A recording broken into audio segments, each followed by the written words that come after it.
Kristo Yezu akuzwe, nimugire amahoro.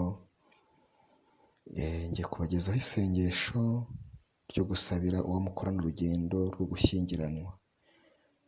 Bavandimwe, twibuka yuko uru ari urugendo, navuga ngo ntabwo ruba rworoshye cyane, ni kenshi turusaba Imana, ariko biba byiza iyo uwo muzashakana ubanje kumushyira mu biganza by'Imana, kugira ngo niba ari ibyo wowe, ari iby'amarangamutima yawe, Imana ibihindure, ikomeze inagutegurire ibyawe ukwiye, nibwo urugo rugenda neza. Tugomba kubyegurira Imana rero, cyane ko buri wese nta stage aba yarigeze akora, nta stage y'urugo umuntu akora, twese tuba tugiye mu muhamagaro tutazi. Murakoze rero. Ku izina ry'Imana Data n'Umwana n'Roho Mutagatifu, amina.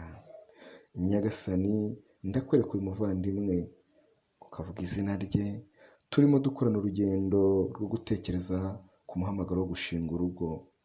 Uzi ko mukunda kandi nkaba nifuza ko twakubakana urugo rwa gikristu rugamije kuguhesha ikuzo. Mu byo nteganya, mu byo nifuza byose, ntihabemo gushaka kwawe Nyagasani.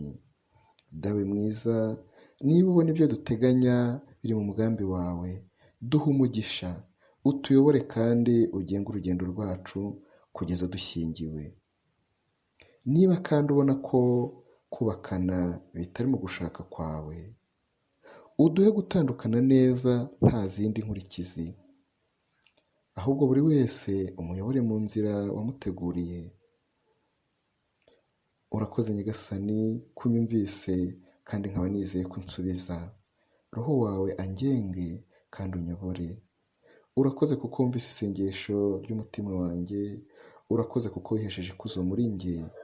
Mu izina rya Yezu ndabigusabye, amina. Ku izina ry'Imana Data na Mwana na Roho Mutagatifu, amina. Kristo Yezu akuzwe, nimugire